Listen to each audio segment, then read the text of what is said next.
Well, what can I say? I wasn't gonna make this video at all, but I feel like it's time that we expose what's going on in this industry. Yeah, I got burned and was scammed $30,000 by an audio dealer, home audio dealer. Do you want to know what happened? Stay tuned and find out.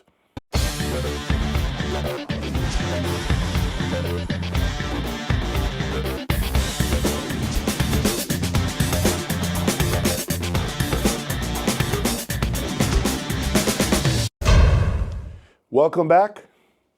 Hopefully by now you are subscribed to my channel. If you're watching this video, I would encourage you to do so. Like this video. It is important. It is very important that you share this video on every single forum, on every single platform, wherever you can drop a link to this video. Please, I encourage you to do so. Send it to your buddies through text messages, through WhatsApp. I want this video to go as viral as possible because it is going to help some of you from getting scammed the way I was just scammed. Let me circle back a little bit and give you some context as to what I do here on a daily basis. You see all the equipment behind me. You see some of the best electronics that money can buy. And so obviously I build relationships with a lot of dealers, big dealers, small dealers, end users, right? In order to acquire a lot of this equipment that I purchase with my own money. I've said it a million times, everything you see here, I buy with my own money. Nothing is on loan. And so, of course, throughout the last 6 years on YouTube, I bought a significant amount of equipment. And this year, unfortunately, I was scammed by an audio dealer, $30,700 to be specific. Now, I am not going to go into details because my lawyers, yes, my lawyers advise me to not give out a name and to not give out a location for this dealer and any sort of details as to who it is. Because yes, I am going to have to sue this dealer and I have a legal team that is in charge of going after him. Here's what happened in a nutshell. I order a pair of amplifiers from this dealer. Now keep in mind, before I go on, I have done business with this dealer throughout the past 2 years. We unofficially met in 2023, and we had a great thing going back and forth. I would buy certain items from that dealer. I would flip them for a profit here and there. When someone wanted something from me, I could purchase such things for a good deal from this dealer. It wasn't really anything major. It wasn't anything like this. It was mostly cables, to be sincere with you. And so that's really the relationship that we had. We talked about a lot of audio stuff, the industry as a whole, how he was doing in terms of sales. He's got some highly recognized brands under his umbrella. But he always called me to ask me about top-end audio gear, like the high-end audio solutions, CH Precision, Dan Agostino, Wilson Audio, Magical. He was always inquiring about how these brands interact and what kind of business can he really expect if he were to take on these lines. This year, we did about 3 transactions, and the fourth one, which is the final transaction, maybe 5 transactions, happened to be a pair of power amplifiers. Yeah, I basically told him, this is what I can offer for the amplifiers. You don't have to take it, right? He doesn't have to take it. I am not putting a gun to anybody's head or to do business with me, right? So he agreed. Of course, that's because, we've been doing business for a while. But I will say this to you. Before I sent that money, the $30,700, for these amplifiers, I was skeptical. I remember specifically asking him if I could just pay the deposit for the amplifiers because they needed to be built. And so he said no. He says, you got to pay the full thing in one shot because I am basically wholesaling the amplifiers to you, Jay. Okay? And I said, okay, fine, it is what it is. So I sent the money again We haven't had any issues up until this time. So he said to me the amplifiers would take approximately 8 to 10 weeks, which is fine because that's typically how long it takes to manufacture any sort of component. No updates. He said that he needed to escalate the matter to someone up higher, someone above the person he was talking to. I said, we need to know what's going on, right? Because originally you had told me 8 to 9 weeks. Now, it seems like we're there and I'm not getting any sort of update, right? So he says, okay, fine, I'll follow up with you. I started to get this gut feeling. Jay, you've been burned twice before. Something doesn't seem to add up. Long story short, I said to him that, unfortunately, updates would need to be had from the manufacturer, right? The manufacturer himself would have to provide updates for this. And he said, if you call the manufacturer or anyone calls the manufacturer and inquires, essentially what you're going to do is give them a signal, if you will, that I am sending amplifiers out of my own state into a different region, and that can cost me the line. So it's not a smart move to call them. I bought that because I understand that happens oftentimes within the industry. However, again, something told me, make a call. Long story short, a call was made. Manufacturer said, nope, this person is not a dealer. Boom, I knew it. Hit me in the face. Okay, well, the call had been made, and he said that, unfortunately, that threw a monkey wrench in the whole entire delivery of these amplifiers. Then he proceeded to say that these amplifiers were ordered through a dealer friend of his, that he actually did not order the amplifiers himself because it turns out that he thought he could get the line by placing an opening order with this money that I had given him, but the brand decided to not open him up. So he said in order to proceed with the deal, he went to one of his friends, and his friend ordered the amplifiers.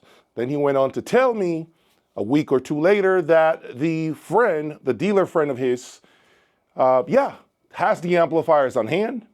And now his friend is not going to give him the amplifiers because now his friend is afraid of losing the line, right? And so instead, his friend is going to sell the amplifiers on his own. So my question to that was, what does that got to do with me? And he said, I can't pay you unless I get the money. And I said, why don't you pay me back? You paid your friend. You pay me back. If those amplifiers come to you and your friend decides to say, here they are, you call me and I'm going to pay you for those amplifiers. You're not going to get stuck with them. I'll pay you for those power amplifiers, right? He says to me, I'm going to have to talk to him because right now that doesn't seem to be, an option. I think he's going to sell them because apparently he has someone that has a deposit on these amplifiers. Once again, what does that got to do with me? I paid for the amplifiers you couldn't deliver, right? You could not deliver what we agreed upon.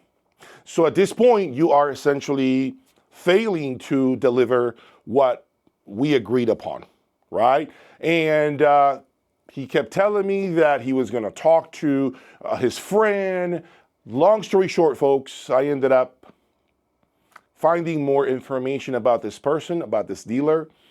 It appears that and I did not do this homework, make sure I say this, I did not do this homework because of the fact that we had a relationship from a year and a half where things had gone okay. So I didn't bother to check on this. And information came to me about this dealer. It seems like he's not doing too well financially. He told me he didn't have the money to give me that $30,000. Yeah. So I'm thinking, wait a minute. How can you be a dealer and say that you do not have the money to refund someone that paid you for an item that you couldn't deliver? How do you run a business? How do you have a dealership, a home audio dealer, and someone pays you for an item, and if something happens to go wrong with that transaction, meaning, I don't know, you lost the money, your dog ate the dollar bills, your wife stole the money, something happened to that money, how can you tell me that you don't have the money or you're not liquid enough to refund your customer? You mean to tell me that if you somehow misplaced this money that someone paid you for an item, or you happen to not deposit it, or you happen to get in some sort of altercation with the brand and now the brand won't refund you the money for whatever reason, you mean to tell me you're going to hold that money hostage, that money that that customer paid you? I'm sorry, that's not a dealer. That is not a dealer. That person should not be doing business. Should not. You should be refunding your customer right away. If you have beef or issues or you couldn't get something that the customer paid you for, it is your responsibility as a dealer to refund that customer. It is not the customer's fault that you misplaced that money, that you had a rough time when he paid you and you decided to take that money and fix whatever situation you have internally, whether it be medical bills or hospitalizations or mortgage payments. It is you. You should not be in business if this is how you're doing things. This can happen to you. This is the reason why I'm making this video. Stop doing business with dealers that are essentially giving stuff away. And they're telling you it's gonna take about 3 months to get the product, 2 months to get the product. I'm telling you, you're setting yourself up for failure. If you right now are in the middle of wiring money to a dealer, small-time dealer, that is giving you a killer deal, and they're telling you it's going to take 3 months to deliver because they need to build it, I'm telling you right now, you are in deep trouble. You could potentially get caught in the same type of scenario or situation that I'm in. You don't want to do that. The only way you do that is if they have the stuff on hand, then you can go pick it up in person and pay for it on the spot. If they're telling you 3-4 months, I'm sorry, I strongly suggest that you stay away from such dealers. Yeah, right now, unfortunately, I am going to have to go after him legally. And I am not saying who he is, and I'm not yet sharing where this person resides, because I'm hoping that maybe by him watching this video, he can understand the impact that this can have on his business, on whatever it is that he's doing. See, I could easily pick up the phone and start calling every single brand that he represents and show legal documentation from my lawyers as far as what he's done to me. And guess what would happen to his business?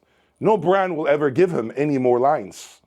Every brand will cut ties because no brand wants to be associated with any person that conducts business in this fashion. And so I hope that he sees the bigger picture and that he can understand the damages that can come once this lawsuit goes public, because eventually it becomes public record. At the end of the day, civil fraud, which is what my lawyers are call it, civil fraud is a thing. And yes, even if I were not able to recuperate the money, it will stay with you and it will be like a tattoo on your business. And now it's out there and everyone will know what you've done. And that's what you don't understand. Everything that you do comes with receipts. This is one other reason why I have been contemplating creating a separate tab on my website, jaysaudiolab.com, to essentially give you guys the names of dealers that I strongly stand behind. Dealers that I can tell you I am co-signing on the wire transfer that you're getting ready to send to them, because I have done business with them and I know they're legit operations. I have been in person with them. I have seen their facilities, something that I never did, unfortunately, with this last dealer. I never saw his store. I never saw where he's located as far as like where he conducts business. Never seen it. I just felt like, okay, we've done enough business where I'm more comfortable with him. But I suspect that doesn't even exist. What's sad is I thought I was safe because of our track record as far as doing successful transactions, but It seems that you never know when someone is going to go the other way and essentially take your money. There is no way you can protect yourself against that unless you're paying with a credit card. And yes, at this level, there is no such thing as credit cards. When you're playing at this kind of level where I play, credit cards are not a thing. PayPal is not a thing. It's wire transfer or nothing at all. That's how it works, folks. So I hope that you found this video quite important and that you can use this video to make sure you protect yourself on that next transaction you're getting ready to do. Pump the brakes if it feels funny, if it feels weird, if it feels like something is telling you don't do it, don't do it. I'm telling you right now, I had that feeling before I sent the money, and look what happened to me. Now, I have not given up. Luckily, my legal team will begin to push forward, and I don't give a damn if I have to spend whatever amount of money I have to spend to go after him. And even if it means I have to expose here on my channel who he is, what is done. And yes, I am consulting with my lawyers to make sure that my steps are properly taken and that I'm protecting myself, because there is nothing wrong with telling the truth, right? If I decide, if he doesn't pay me, if I don't collect payment, if we don't settle this, eventually you'll know who this person was. Once my legal team tells me, do it, no concern, because we have proof of what happened and it's all documented. And then at that point, he will be the one hurting, because no brand, again, will ever be associated with him, and it's gonna make his life a hell of a lot worse than the $30,000 that he owes me. Please like this video, subscribe. I hope that it can help you protect yourself against very unethical dealers out there. Thank you for your time, and I'll talk to you soon. Peace.